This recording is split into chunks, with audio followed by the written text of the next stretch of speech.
hi guys. So now we're going back to Honolulu just to get that Maui Wowie. That's Maui Wowie. Going back to Honolulu just to get that Maui Wowie, that Maui Wowie. Hi everyone! Welcome to our vlog, A Day Far From Home.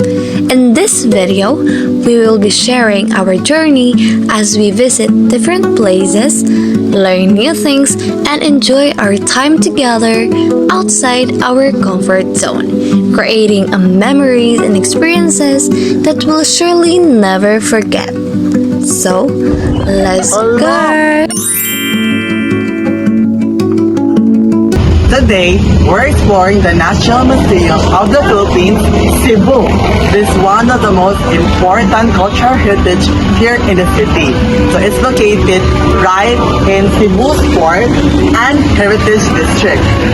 This place has gone through so many changes over the years, from being a custom house to becoming the Malacanang Cebu, and now a museum that shows Cebu's cultural rich history, art, and culture. So join us as we discover its stories, the exhibit, and the beauty of this amazing museum. So let's go!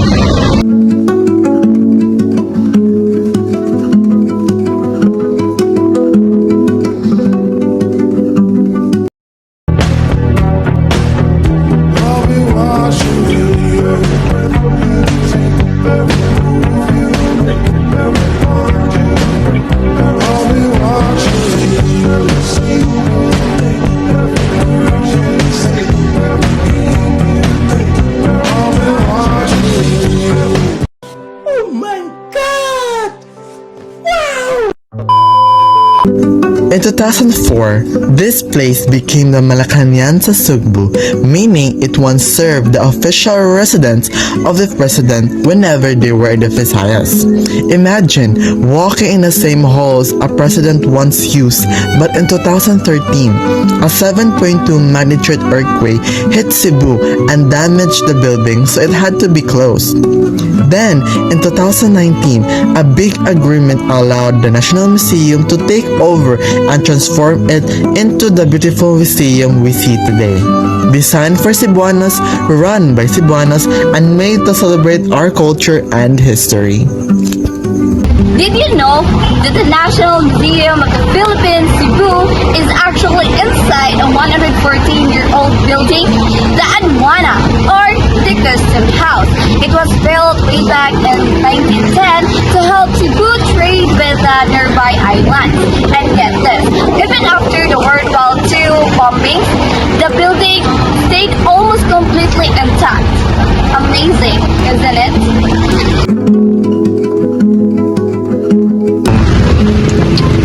Such a beautiful and wonderful place because it's not just a museum, but it contains our history, also represents the treasure of this wonderful place. Ay, wow! Hindi mo nga dahil sa iyong masay. Ano siya? Ako na-surprise. Ako na-amaze. Wow naman! Wow! Wow!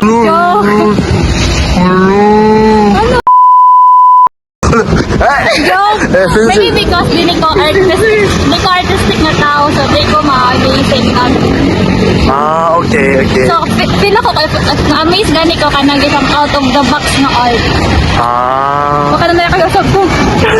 Wala ka sa buti yung ikaw. naipipigyan pa na naman sushi. I was amazed by the map.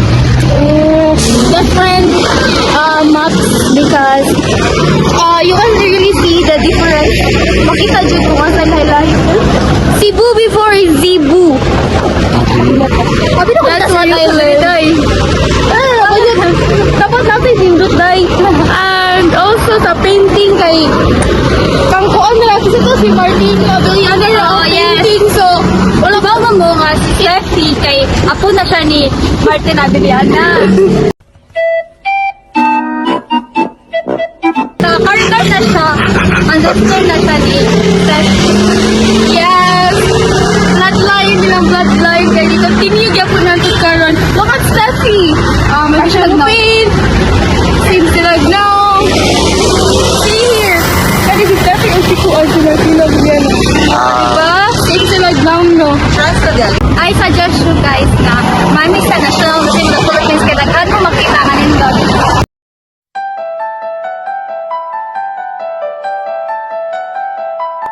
Flashback. Ako na surprise. Ako na amaze. Wow naman! Wow!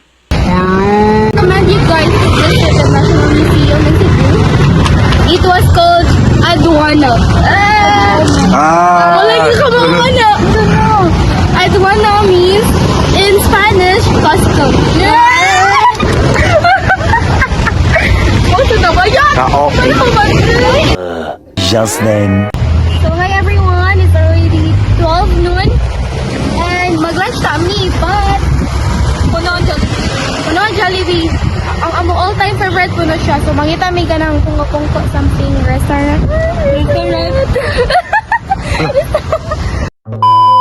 Soon after. 5 minutes later.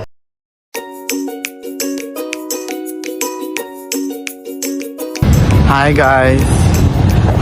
Wow. Magic. The sun is out, so it's really important to wear your sunglasses. Yeah. What she said. So what to siya guys? Humana mi og lunch. Yes, we just had our lunch and Yeah, oy. we're going back here at Plaza Independencia because we have What? something to do. Here. Yeah. What to do? Uy! Charis.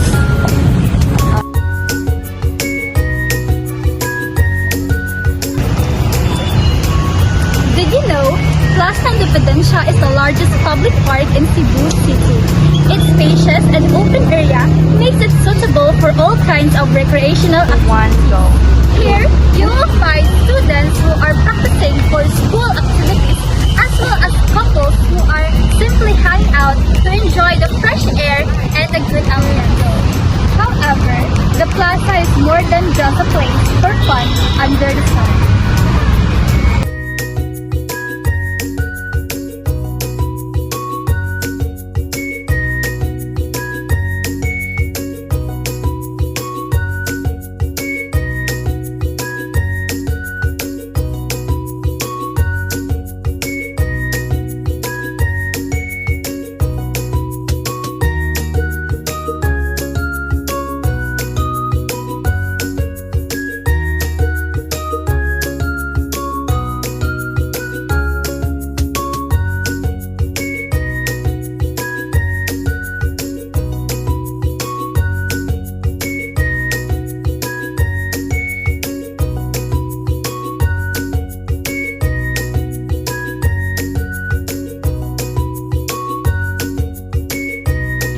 Update.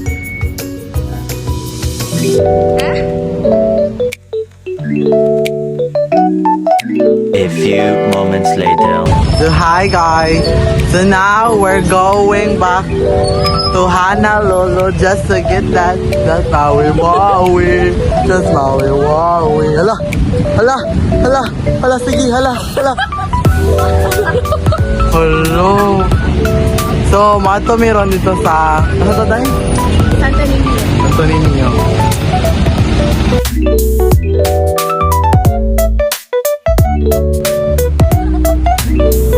More moments later.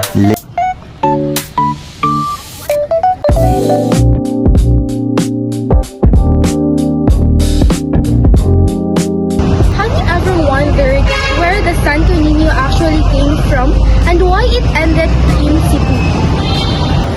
A church was built where the Santo Niño statue were found.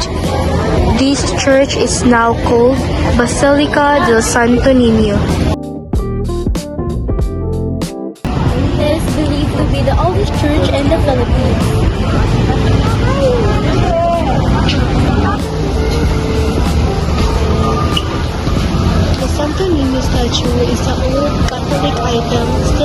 building in the Philippines. Local stories say that the statue surviving the fire was a miracle.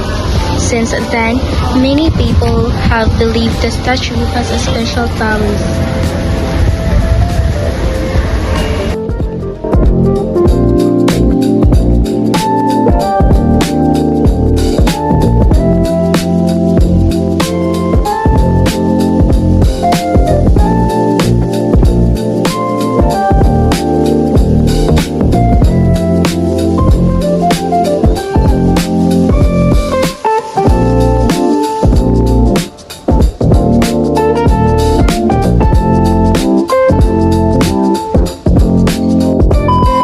A little longer than a few minutes later.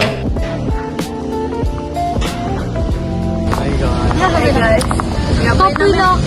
Sige tayo tingin. Hello. Ara kita yung our last stop. Last stop na nila mo, guys.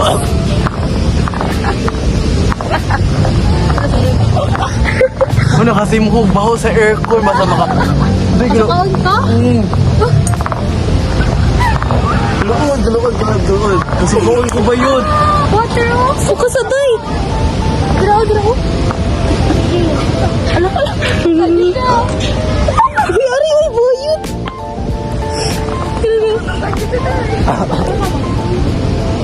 Uy!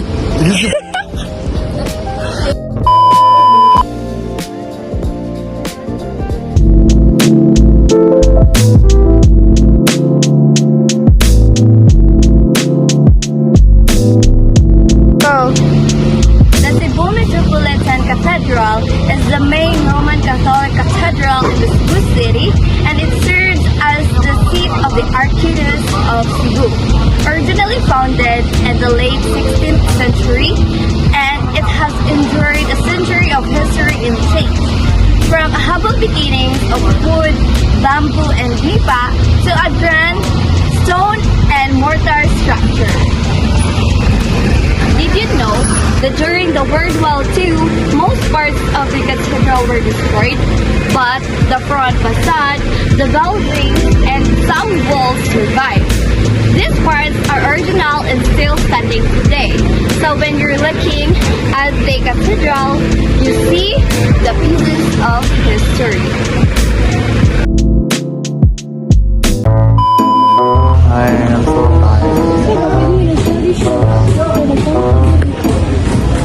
Guys, live update. Mga oily kay mga now, haggard kayo. So like, nagsugod may og biyahe is 7 a.m. Then, na 7 a.m. sa Tubayot. 7 a.m. may nagsugod og biyahe. Then, naabot mi sa SM kay mga 9 na siya. 9 a.m. kay traffic sa Conso og Mandaue. Then, yato din ta sa National Day. Oo, nisakay day may og 01K. Yan namin sa driver nga si Tiyo na siya, yes. Ana mi si Tiyo kuya. Siya, oh. Sa mga to, si Tiyo May na, si Tiyo May. O din to kay paan.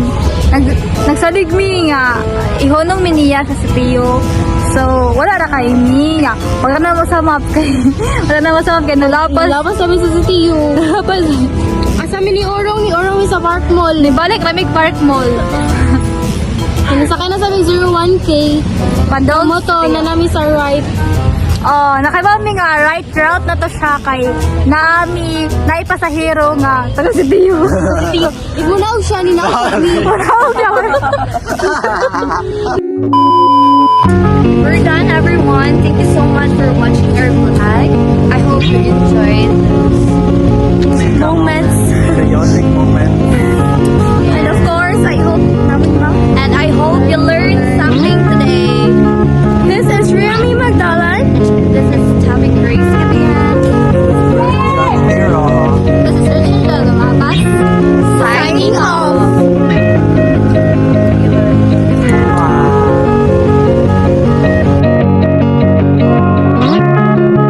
Thanks for watching. Please subscribe.